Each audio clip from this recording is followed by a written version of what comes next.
Uh-oh, I'm in trouble.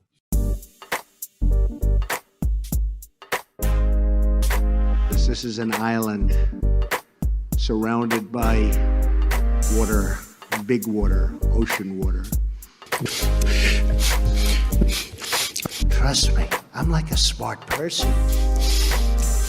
I'm very consistent. I'm a very stable genius. I had the best words. Tolerated. I know words. Mike Pounds. I hope they now go and take a look at the oranges of the investigation. But there's no better word than stupid. Anonymous, really anonymous. I'm very highly educated. One of the wettest we've ever seen from the standpoint of water. Had the best words. God bless the United States.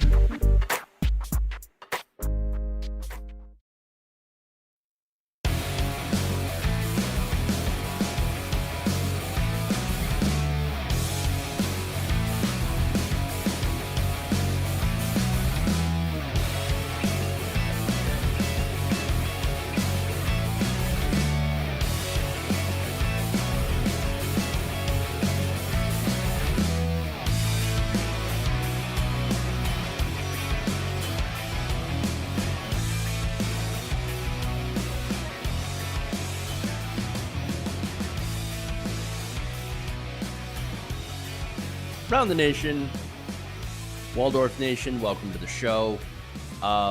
It is, Thursday now?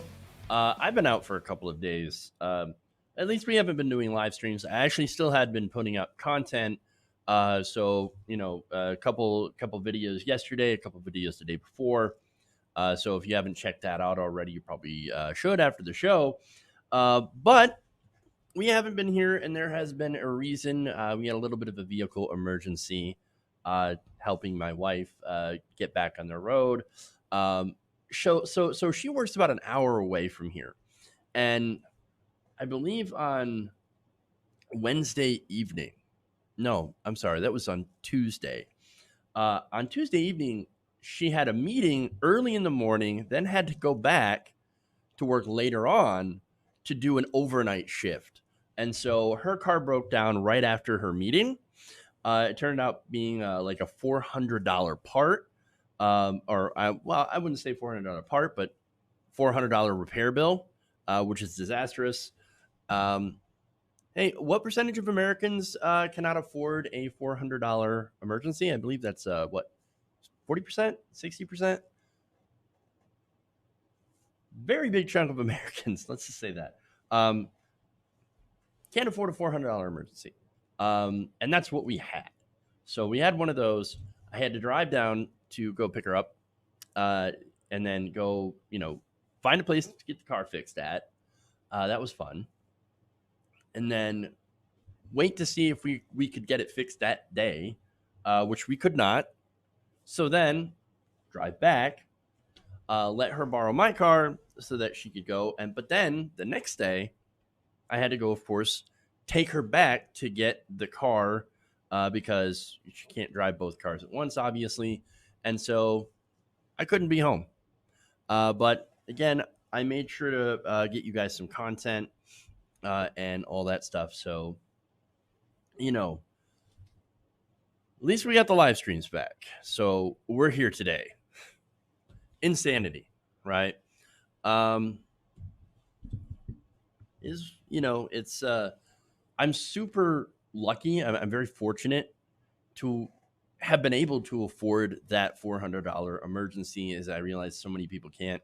This was before the coronavirus, before COVID-19. And so it's gotten even worse now.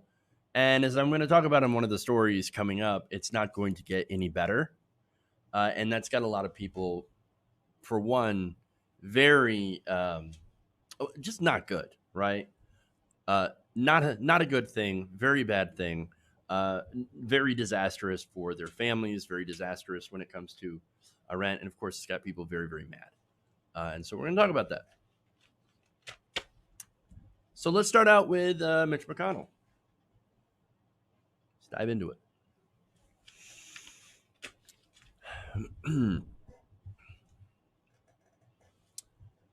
Kentucky residents are furious with Senator Mitch McConnell after he rejected a stimulus bill and decided to go on another month-long vacation. That's right. Congress is no longer in session. They're on another vacation until September. As a result, protesters have gathered outside of Mitch McConnell's office with signs that read, and I love this because this is great, Mitch better have my money. I love it because it's clever, because you know the real saying. But also, look, again, I love it because it's clever, but it's also representative of how people are so angry at the failed leadership of Congress, especially now the Republicans in Congress. And I'll explain why. But first, let me get to the Washington Post here that interviewed over a dozen people in Kentucky, including unemployed residents, struggling business owners, and housing and labor rights groups. All of them have expressed needing more aid from Congress, which Mitch McConnell has failed to provide, so that they cannot survive. Now, Jason Bailey, executive director of the left-leaning Kentucky Center for Economic Policy, said this: "We're seeing huge numbers of people needing help. I can't imagine a state that needs additional relief more than Kentucky does." Now, of course, if you read Fox News, right-wing media, the blame for this is squarely on the Democrats. Of course. Oh, the Democrats. How dare you not do anything? Mitch McConnell's got a bill, but the Democrats keep rejecting it. It must be their fault, right? And that's, of course, what the political narrative that they're going to spin. And we know that. Now, in reality, Democrats actually did pass a bill back in May called the HEROES Act.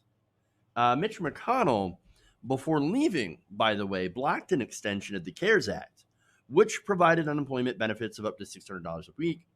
Mitch McConnell, of course, says disincentivizes work. Now, that doesn't mean the Republicans didn't do anything. As I mentioned before, they did pass the HEALS Act, which what it is that it's basically a $1 trillion stimulus bill that would have provided a second round of $1,200 stimulus checks, same as the CARES Act. But it also cut unemployment benefits down to $200 a week until instead of $600. And that would have only been temporary. And then it would have made the states transition into a system of where they would pay about 70% of workers' lost wages. So that bill, by the way, provides no money for the post office, no money to the states. It's massively underwhelming. Let's just say that. And it even had pork in it. For example, they set billions aside to construct a new FBI building. Nothing to do with COVID-19. Because, of course, it sucked. So now, again, I go back to what Republicans have been saying about the unemployment benefits, which was one of the major stopping points, as I said. Well, Republicans say, Mitch McConnell himself has said, well, it's a disincentive. That's $600. It's just it's a disincentive of going back to work, and we need to get people back to work. No, we don't. Not right now, at least, because we're in the middle of a COVID spike. It's actually getting worse. We're the country that is leading in both coronavirus cases and deaths. We might want to actually go back, take care of our people, and yes, lock down, because apparently there is a subsection of our population that does not want to wear masks or do social distancing. So we're going to have to do another lockdown. Like, maybe if we were all on the same page and realized that, hey, masks, social distancing, probably a good thing to do, then we could probably control it. But since we're not all on the same page, I guess we're just going to have to go back into detention until we get it right this time. It's unfortunate, man. Unfortunate. But anyway, there's no evidence that this is a disincentive for work, that $600 benefit. In fact, according to a report in CNBC, a growing body of research has shown no such correlation between boosted unemployment pay and people not returning to work. A Yale report published in July, for example, found that the extra $600 is not the primary reason people are or are not working. Rather, the most important factor in whether people return to work was the availability of jobs. Meaning that if there are jobs, even if people are getting paid more to stay home, if there are jobs, people generally tend to go back to work. So that said, this is reflected in one of the responses, by the way, to Mitch McConnell. While speaking to the Post, Michael Holland, a 59-year-old Kentucky resident who lost his job due to coronavirus, he stated that the $600 benefit has been a lifeline. Quote, there are some people, I'm sure, that are bringing home more than they were making before the pandemic. And really, it's not that large of an amount when you factor in things like benefits, paid leave, health insurance, that kind of stuff. But he says, look, there are also those of us who are making a lot less now on unemployment. What about those who need a job and can't get a job because the coronavirus is coming back? Well, guess what? Mitch McConnell don't care about you. You don't sign his paychecks. No, his donors do. His solution is to open up the country, force companies to open back up by removing financial support to business owners who are not ready to open back up because of the coronavirus. And if you die, you die. That's what it is. Hey, at least if you're dead, we don't have to spend any more money on you. I mean, how many Republicans have went on the record and said almost just that we would rather value corporate profits over people's lives? Maybe not in those exact words, maybe not explicitly, but when they say, hey, man, look, grandma's had a long life and all that, but I think she'd be okay with sacrificing her life for the economy. That's exactly what they mean. You really can't dress it up to be better than what it is because it's still really bad.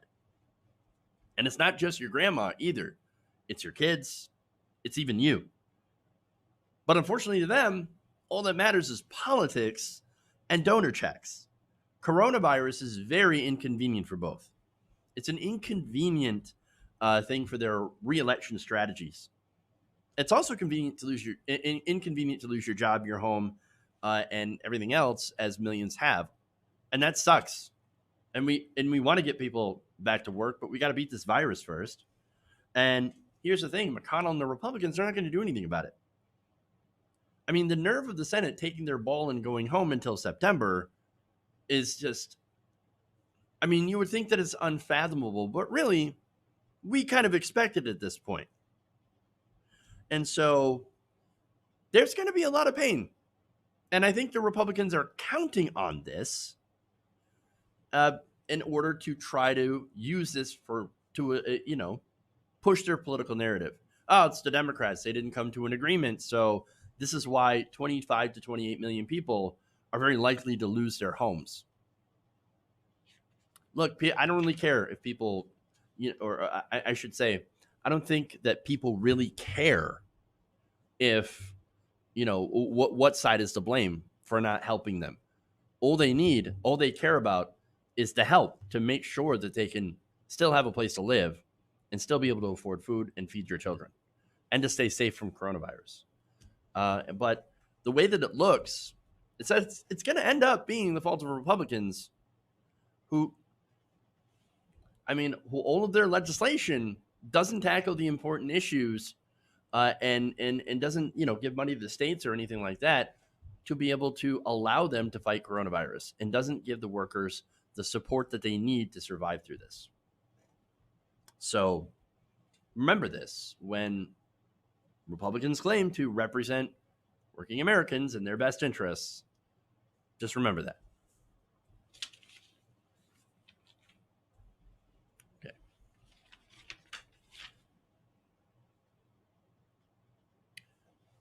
We go from Republicans saying, terrible things and taking terrible positions to Donald Trump also doing the same thing. President of the United States.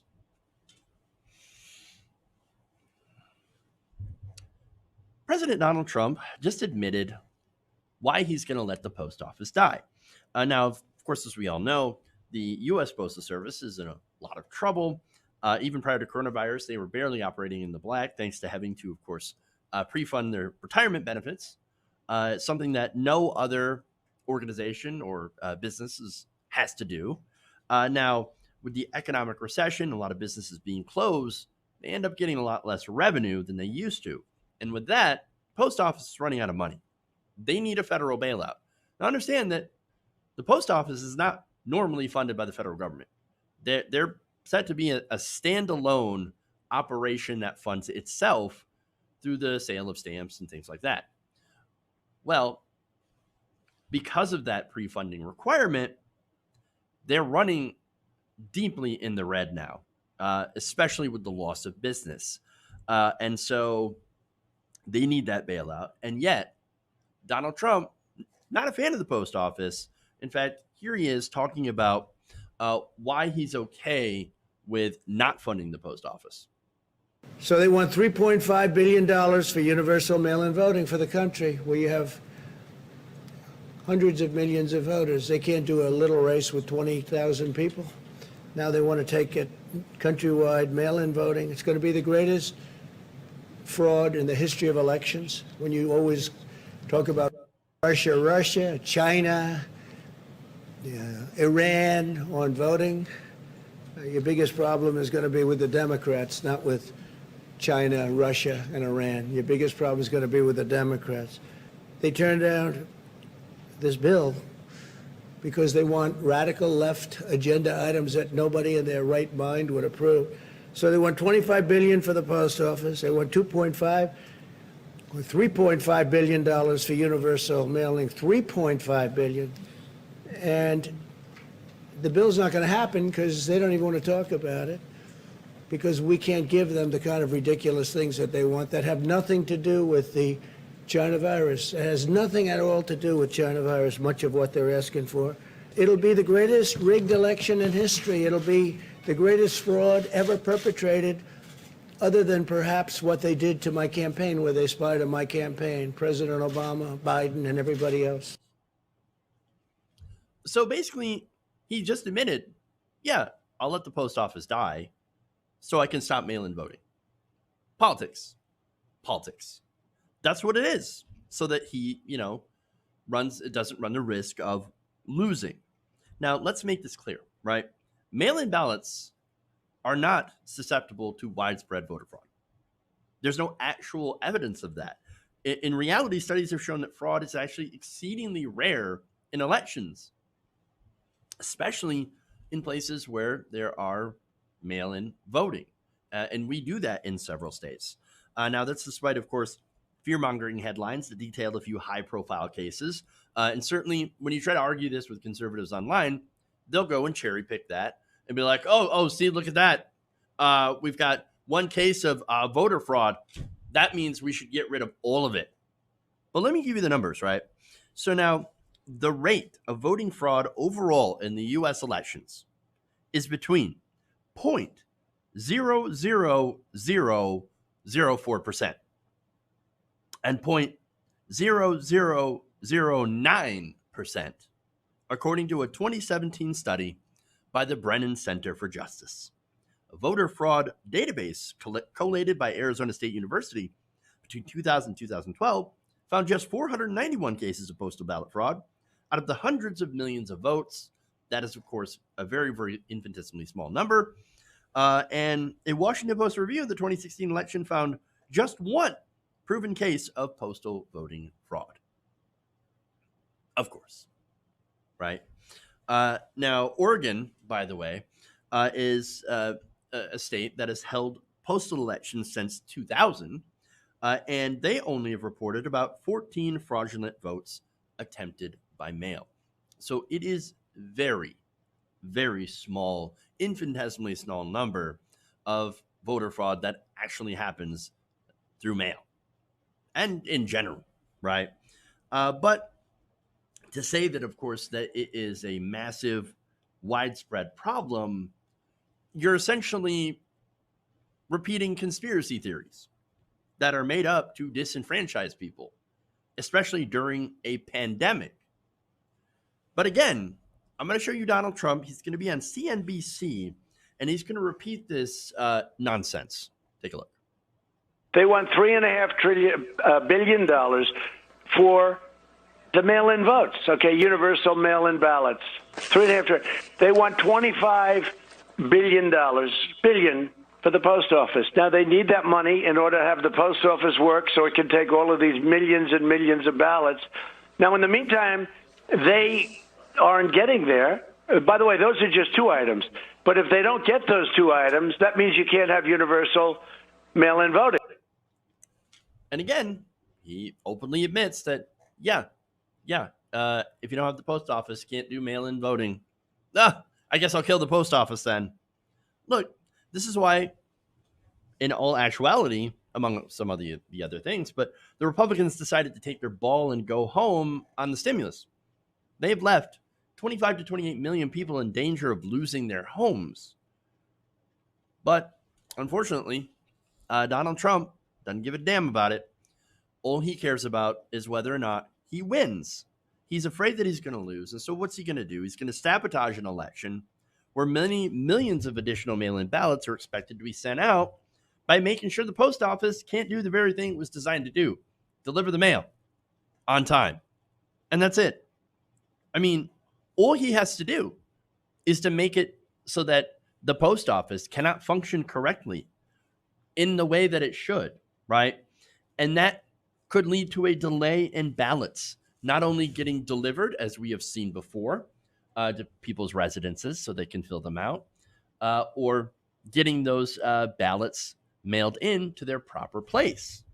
All you have to delay is just a little bit until the election is over and those votes no longer count. This is all while allies of Donald Trump. And I remember doing a segment on this, saying vote in person, vote in person. You got to vote in person. You can't vote by mail. No, terrible. Vote in person, vote in person, vote in person. I wonder why they're pushing that. I mean, it's look, nice little wink and a nod, right? To make sure that millions of people are disenfranchised, while, of course, hardcore Trump supporters are able to turn out. That's what this is. I mean, people's votes, they don't get there in time because you don't have the mail infrastructure anymore, then they're not going to count. It's such a disgusting plan. That said, I do hope that it will backfire. I mean, the fact that Trump and Republicans are going after the post office, there's a lot of hubris in this, right? Because understand that when you go to the post office, you're going after the most popular program in the country. It has a 91% approval rating. You're going to go after the post office? You're going to say, no, I'm going to break the post office so that I can win. That is a terrible idea.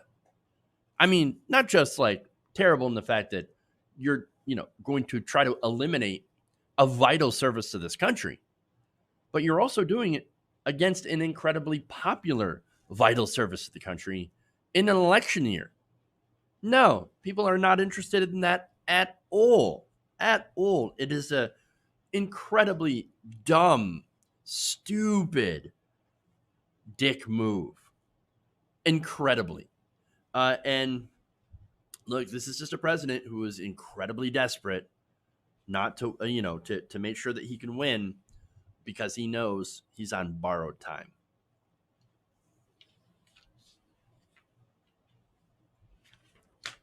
All right.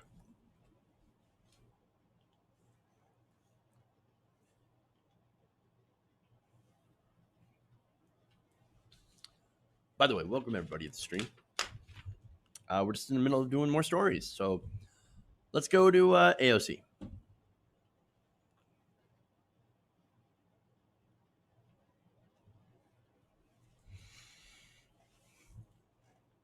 He is going to give not tax increases, massive tax increases to pay for AOC's plan. AOC was a poor student.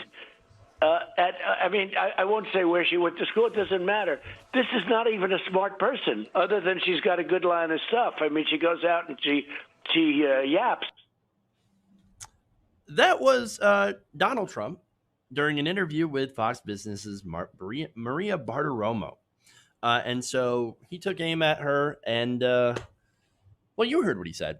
The poor student. I'm not going to say where she went to school, but this is not a smart person. Oh, really? So it's a little ironic for a man who refuses to release his college transcripts. He's going to call another person not very smart and a very poor student. I mean, hey, look, you asked for it, man. AOC decided to respond to this, and she said this: "Let's make a deal, Mr. President. You release your college transcript, I'll release mine, we'll see who's the better student. Loser has to fund the post office."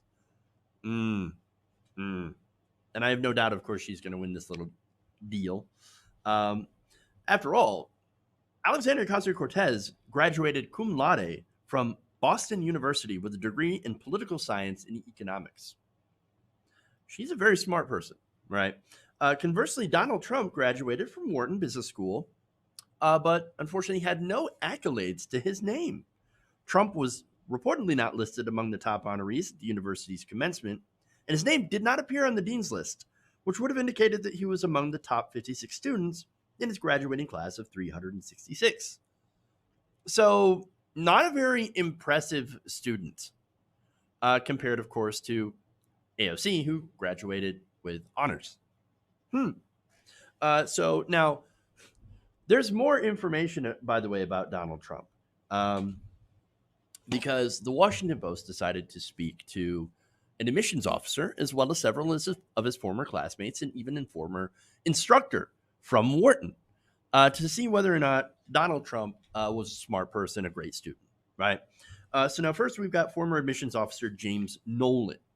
He said when he was interviewing Donald Trump, this was back in the 60s, Wharton, by the way, at that point was not exclusive. It was fairly easy to get in, at least compared to the way, the difficulty is in getting some colleges now. Nolan said this, quote, "I was certainly not struck by any sense that I'm sitting before a genius. Certainly not a super genius. Yeah, but was he a smart person? Well, we'll get to that." Luis Calamares, who spent considerable time with Trump during real estate classes, said in an interview that he headed a weekly study group. Trump had attended 2 or 3 of the study sessions when, one day in class, the professor announced that the most important thing was to attend his lectures. Out of the corner of my eye, I see Trump close his book, and he never came to another study group. But he never missed class either. Oh, well, at least you showed up, right?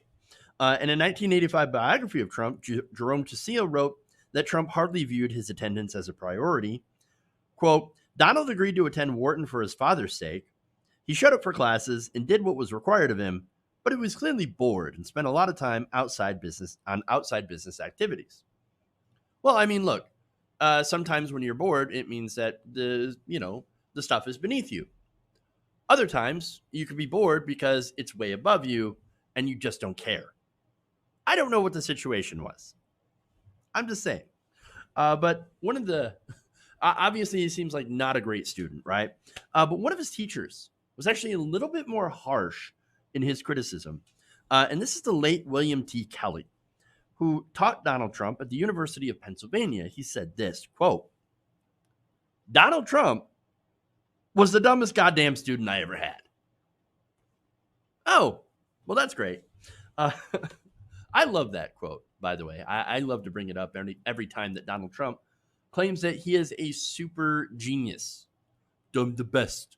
I'm a super. Nobody's smarter than I am. I'm very, very intelligent. They always ask me, how am I doing? Like, going back to that cognitive test that he, for some reason, thinks is a test of his smarts. You have to pick out an elephant, right? And like, oh no, that's an elephant. That's a lion. He thinks that that's a measure of his smart. I mean, of his smarts. Okay. Really? Really? It's not. That's the same test they give to like people that, they're trying to test for like dementia, things like that, to make sure that their brain actually works and isn't a pile of mush. And so he brags about that. What is it? Man, woman, person, camera, TV, or something like that. Hey, I'm not the one taking the test, by the way. It would be kind of ironic if I got it wrong before this segment, if I were looking at that same test. But anyway, that's it. Tony Schwartz, ghostwriter of Art of the Deal, also said that Trump had a stunning level of superficial knowledge and just plain ignorance. It's almost as if he's projecting on AOC. Okay. But look, this is nothing new for Donald Trump, of course, or the right wing. They've been calling AOC dumb for quite some time, ever since she was elected, at least. And I think the reason is a person, woman, man, camera, TV. Thank you. That's what that is. Person, woman, man, camera, TV. Well, now I'm going to remember the rest of the day.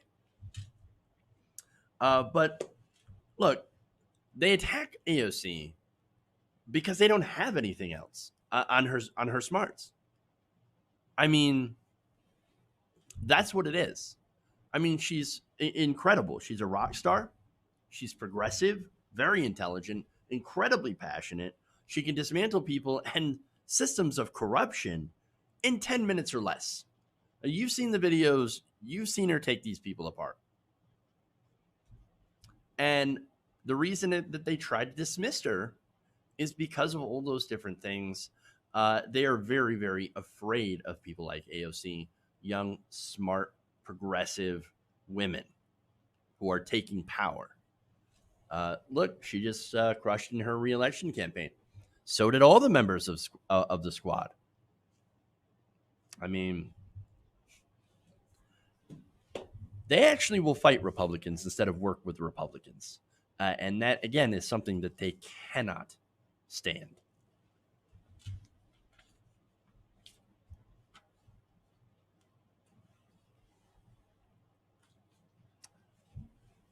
AOC is wrong. I love you, but you're wrong. Sorry, wrong. I do not agree. You know what I'm going to do? I'm going to take a quick break here. So we'll come back. We've got the Herman Cain story. You're going to love that story. We got Kellyanne versus Kamala Harris. And then if we've got time, another person gets attacked over social distancing requirements. So let's do that. We'll come back with that story next.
tighten up my meat. Mike Pounds, tolerate. Why, you're getting nervous, man.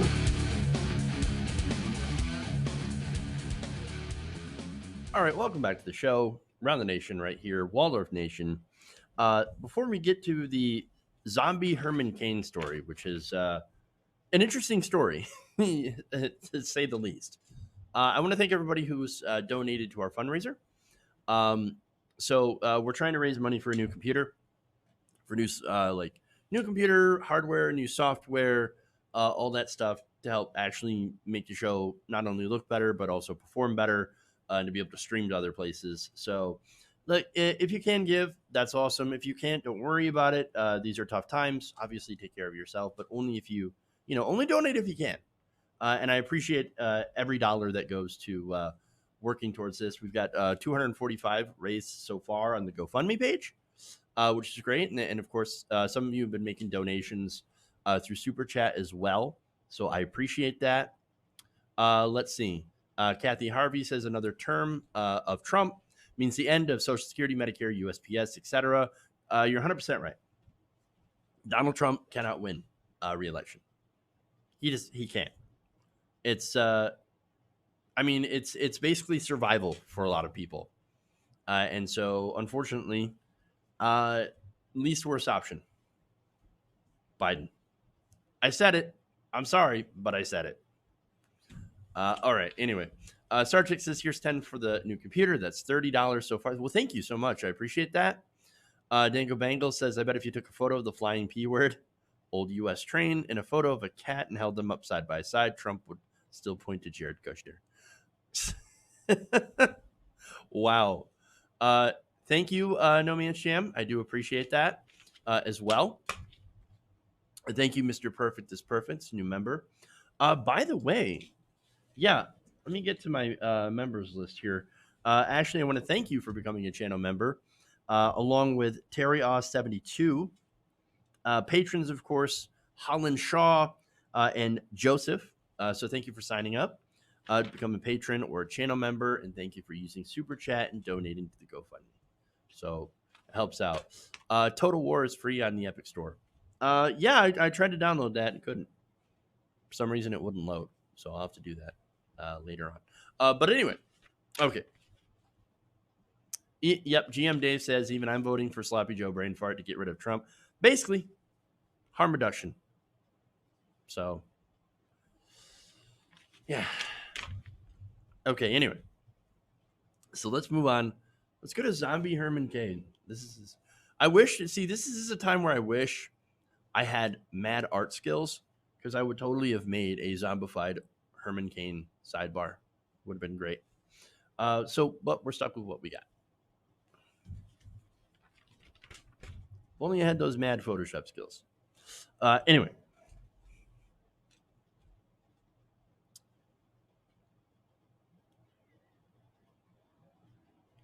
Oh, hold on. Super chat from Yvette Wolf here before we get it started. So, all right.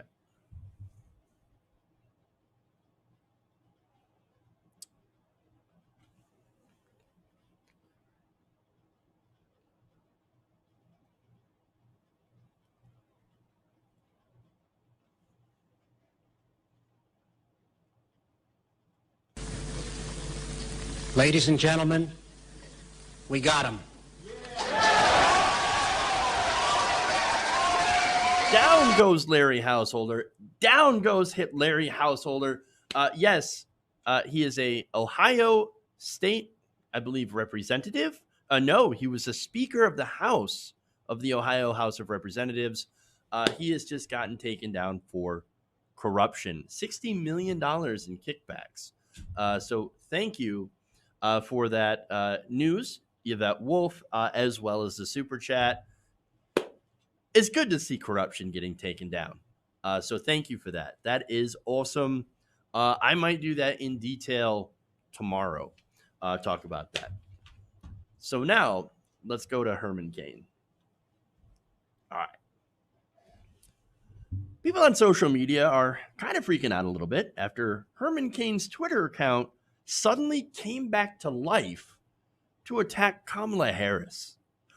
So now Herman Cain is dead. Okay, he recently passed away at the age of 74 from health complications due to coronavirus. Since then, his Twitter account, social media, was, understandably would be sharing, has been sharing tributes and funeral service details. What you would expect from a memorial account, essentially, right? But on Wednesday, that changed when the account tweeted this. Just in case you thought Biden's candidacy was going to be anything other than completely nuts, Team Trump has released a new video. Now, I talked about that video in a previous segment. I broke that down of why it's ridiculous. I'm not going to go over it again, right? But I will say that Herman Cain probably wouldn't have disagreed with it. I mean, he'd have been like, yeah, the video, fantastic. Definitely. Biden, Harris, crazy leftist, which is hilarious. But anyway, this was followed by hashtags for both Biden and Harris, and then a link, of course, to a page on hermancain.com with the title New Trump ad hammers Biden Harris over Joe's endless array of racial gaffes. Again, ironic. I'm not saying Joe Biden hasn't had plenty of racial gaffes. Oh, he has. But like, Donald Trump's a flat out racist as well.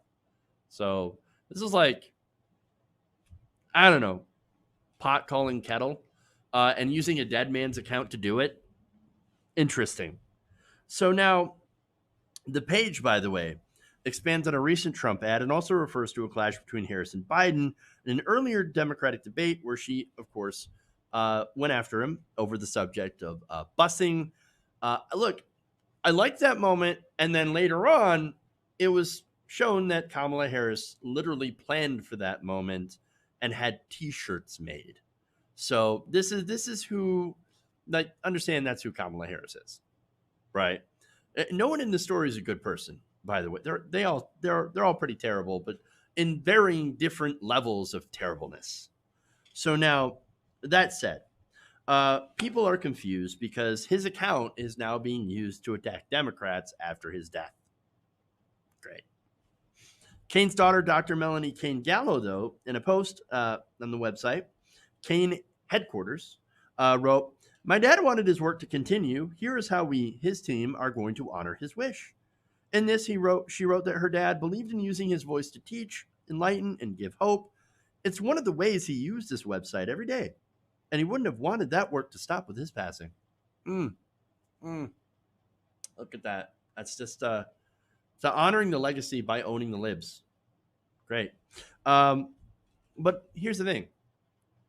It's not teaching. It's not enlightening or giving anybody hope. It's just spreading bullshit political attack ads.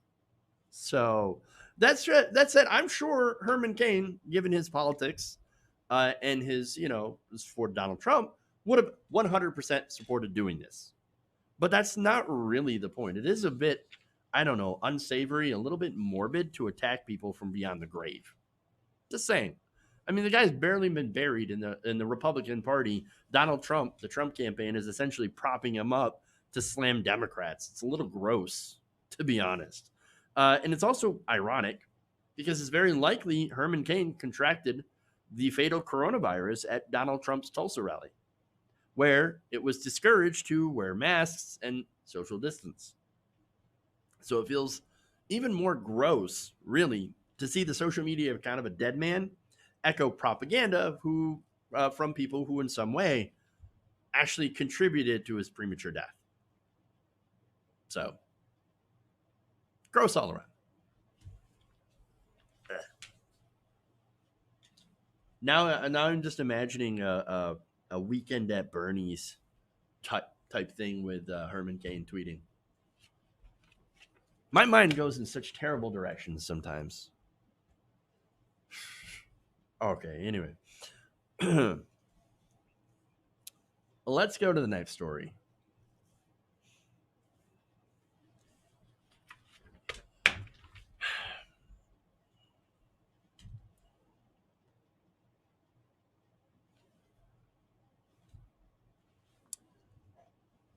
This is Kellyanne Conway going after Kamala Harris on her prosecutorial record and failing.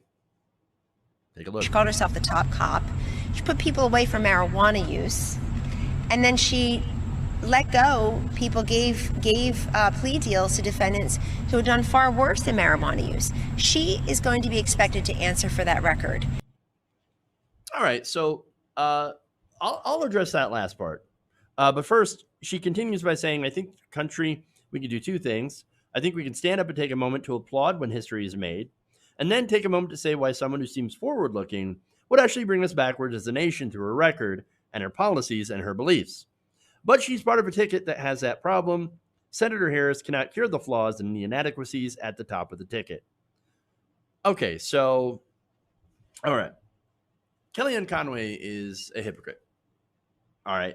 So let's just say that 100%. Total hypocrite. Because, look, I believe we should look at Kamala's record. And for me personally, I think it's a terrible record. That's my personal opinion.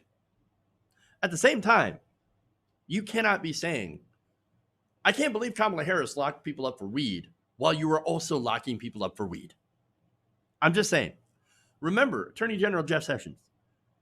Jeff Sessions increased federal enforcement of drug laws despite states that legalized marijuana. So he was still enforcing the drug war. I mean, strike one. Okay, strike two. Trump supporting the policies of Filipino dictator Rodrigo Duterte, right? You guys know that guy, right? He's a guy that's like, oh yeah, my version of the drug war is to literally kill people who do drugs. No joke. Let's murder the drug dealers, right? Instead of actually going after the drug war, that is, and not only that, but look, the drug war is driven by demand. As long as there's demand, there's still going to be supply, people to supply that demand. So it's ridiculous, right? Now, Donald Trump, the Trump administration also supported keeping marijuana illegal. That said, Biden's record is not great. So like, we've got to be nuanced here, and we have to explain this in detail, right? To understand that while both candidates are really bad on this issue, there are varying levels of badness. So let's do that, right? So now Biden is against marijuana legalization, but at the very least does appear to favor decriminalization, has talked about expunging past convictions, doing federal rescheduling, legalizing cannabis for medical purposes, and letting states set their own policies as to not, of course, enforce the drug war like the Trump administration has. This is not what really the American people are calling for.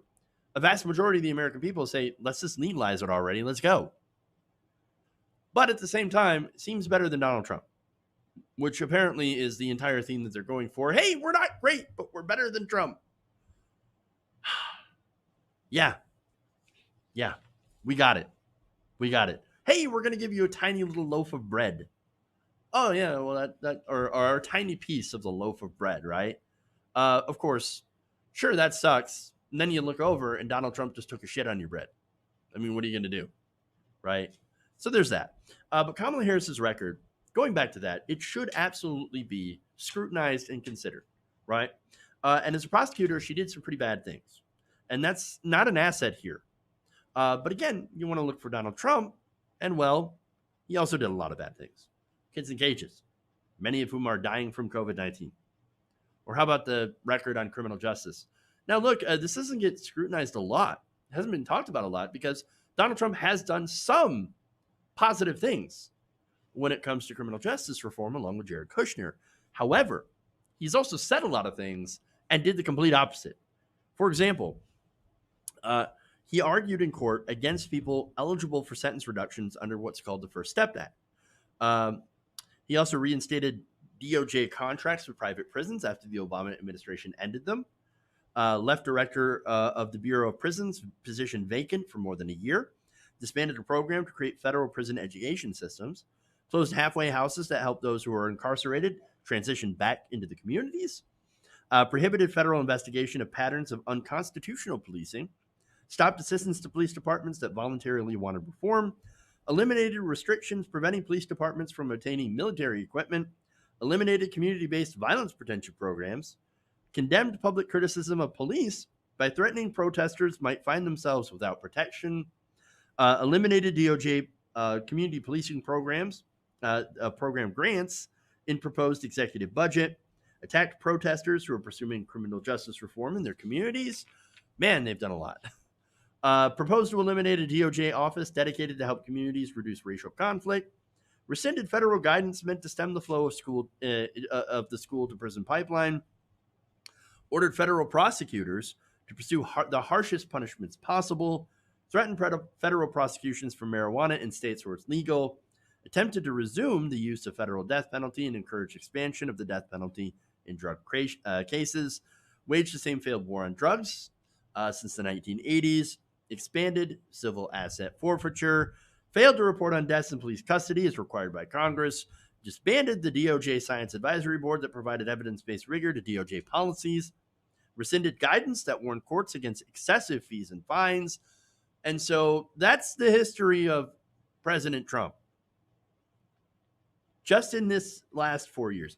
Okay, Kellyanne, you want to go after somebody else's record, when you've got that? When you've got that. Okay, wow. Now, I'm not saying Harris has a good record. In fact, I'm going to go through why her record is also shit. For example, she went after the parents of students when it comes to truancy, right? Putting those people in jail. 2003, she ran a tough-on-crime law and order campaign against the leftist DA. Her office defended prosecutorial misconduct. They fought against exonerations. They opposed civil asset forfeiture reforms. They also appealed the removal of an entire Orange County District Attorney's office from a high-profile death penalty case after a report revealed an unconstitutional jailhouse snitch program. Her record as a DA is not progressive. That said, some of her record in the Senate, some of her votes are more progressive, yes. Then it's certainly way more progressive than Donald Trump. Okay. And so already, yes, a lot of progressives have a problem with her record. And so that's fair. What's interesting is you had the Trump administration that is clearly attempting to go after Kamala Harris and Joe Biden from the left on criminal justice. But unfortunately for them, they have no leg to stand on. They just don't. And it's also ironic because Donald Trump also sent in the troops to crush Black Lives Matter protesters in Portland. So cracking skulls, that's what they wanted. Clearing out areas in order to get a photo op with tear gas. I mean, he's consistently said, "Oh, yeah, you better back the police or else." They can't just then go and turn around and say, and they're doing this. Kamala's a cop. Yes, she's a cop. But wait, I thought you love cops. I mean, you guys love being tough on crime. Law and order president. And then you're going to go after Kamala Harris for being law and order. I mean, it's absolutely ridiculous. Look, it's weird. It's odd messaging. And oddly enough, they also paint her as some sort of radical leftist. Let me tell you what. I wish she was.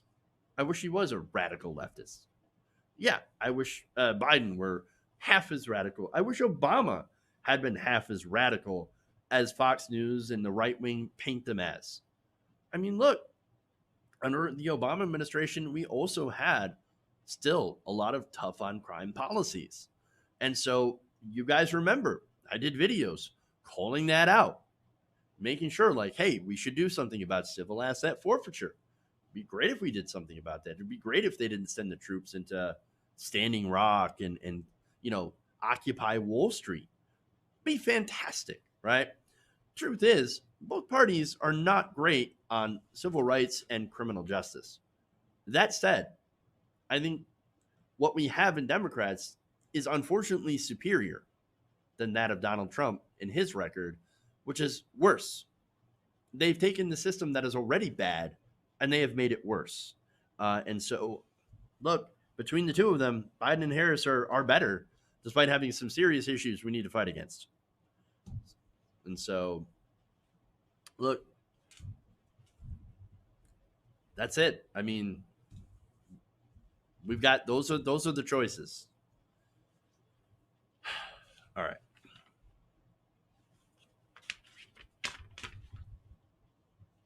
Let's move on.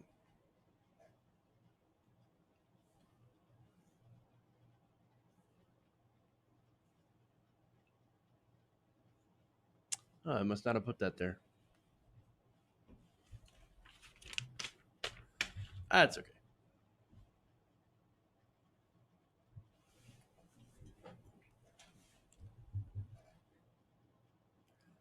Please don't paint Trump as if he's especially vile. They are vile. Well, nobody here is a good person at this point. Okay. But as a Republican, Republicans are generally more vile. And so, just saying, Trump's not and I've said this before, Donald Trump is not a special evil. He is the natural evolution of Republican right-wing politics. And so, I'm just saying. Yeah, Jesus says, when the only other option is to have toxic waste stuffed into my mouth, I guess I'll eat shit. Look, man, that's what we're at. That's where we're at. It sucks, but that's where we're at. Okay, anyway. Last story here. A hostess at a Louisiana Chili's restaurant was attacked by a mob of women over social distancing. So now, this is according to outlet WLBT. 17-year-old Kelsey Wallace was working a shift after class when a group of 11 women came into the restaurant. Kelsey informed the group, of course, that they were not allowed to sit together due to rules of social distancing, right? Apparently, you can only have 6 people at a table. In fact, she said, my general manager and my other managers tell us that we cannot sit at a table bigger than 6 because of coronavirus. They got mad. And so Wallace ended up having to go and find her manager. Now, when she brought her manager, the situation escalated, and Wallace ended up exchanging words with the women. One girl, of course, and this, by the way, first there were words exchanged, and then it started to get physical. Quote, one girl came up and she just hit me. We just started fighting, and everybody who they was with just started hitting me. And the lady who pushed me first, she then takes a wet floor sign, cocks back, and hits me with it in my eye. This is at Chili's over like just not being able to sit with your friends, having to sit at 2 tables instead of 1. That was worth an altercation. Holy crap. Now, Kelsey Wallace, she said, quote, I couldn't believe it. Like over 2 for 25s and 3 for 10s, I get attacked. Now, police were called, but the women had already left. So they were gone. So basically right now, no consequences. I bet the police are like, oh yeah, okay. We're right on that. Sure. Ridiculous, right? Wallace ended up receiving stitches above her eye and had some of her hair pulled from her scalp during that confrontation. Ultimately, she says, look, I was just doing my job, right? I was just trying to follow the rules and make sure that I wasn't going to get in trouble. Like, this is just overwhelming. I just cannot believe that this happened to me, of all people. Now, like, Wallace is a straight A student, right? She's 17 years old. She's studying to be an EMT and had, got this job in order to save up some extra money. Okay. So this is a person who's not doing anything wrong, trying to do her job, trying to do the best that she can and following the rules, right? I mean, these companies set up these rules in order to slow the coronavirus spread. But, and we've talked about this before, right? They rely on employees to enforce those rules. That puts employees in danger because in a lot of circumstances that we have seen, these employees get physically assaulted by anti-maskers, right? Look, story after story, it's the same thing, right? For example, June, Albany, An employee was assaulted for asking someone to do social distancing and wear a mask. The man had his nose broken. Walmart employees, 3 of them, were attacked over masks and social distancing. All you have to do is search on Google, right? And you can see videos that have gone viral with people being assaulted for asking others to wear a mask. I mean, I think that some of these people, these Karens, have internalized a little too much the idea that the customer is always right. I mean, these workers, by the way, and again, we don't talk about this that much, but they don't make very much money doing what they're doing, right? They don't make much money in the first place. And now they have to enforce these rules, right? Against crazy people. They're being assaulted by people who don't believe in COVID-19. They're not only underpaid, but they also have no health insurance. Who's going to pay for that doctor's bill, right? For Miss Wallace. Who's going to pay for that? She certainly doesn't have health insurance to the company. No, that's going to come out of her pocket for being assaulted at work by anti-maskers. That's why we need Medicare for all, by the way. They shot a guy at a Waffle House over a mask. Thank you, Mr. Baskins, for reminding me of that as well. Again, story after story. All of you. You guys know, you've seen it. It's happening everywhere. And so, look, these people, I mean, we need to do something about this. We need to do something about how to protect these frontline workers that, again, don't have health care, can't afford to take time off for, sickness or injury. By the way, they're the ones more likely to be exposed to COVID-19 as well by, these anti-maskers literally getting in their face and physically assaulting them.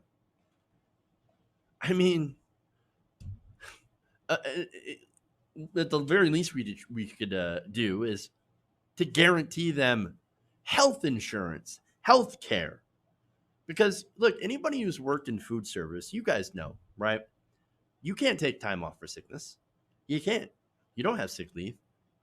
And even if you did, how are you supposed to pay to go to the doctor on a minimum wage salary?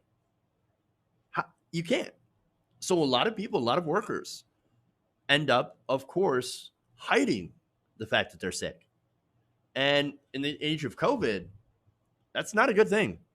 They can infect a lot of people, but the problem is they can't afford not to hide this. So you might want to think about that the next time you denigrate employees who ask for a living wage and benefits and health care.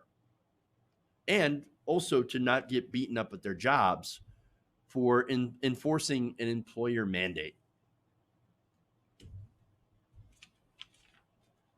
All right. Man. All right, that's it. That's all I got for you guys today. Thank you for going around the nation with me today. Please like and share the stream. If you haven't already, subscribe.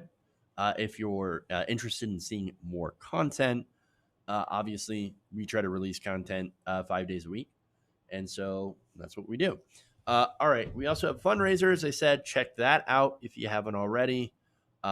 Super chats, very welcome. By the way, Adrian Benningfield with the super chat asks, would a zombie Republican say, I want your wallet?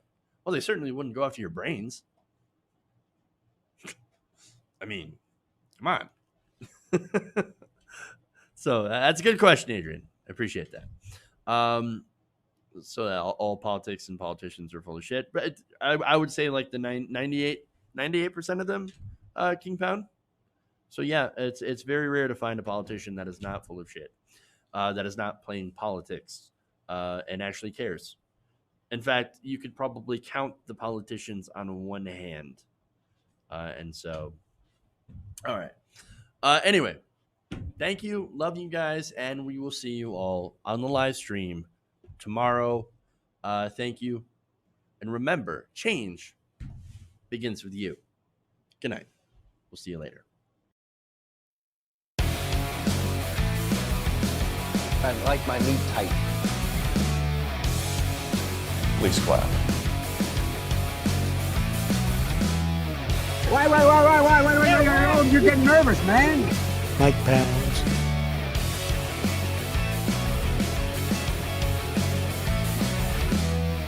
Tolerate. Tighten up my meat.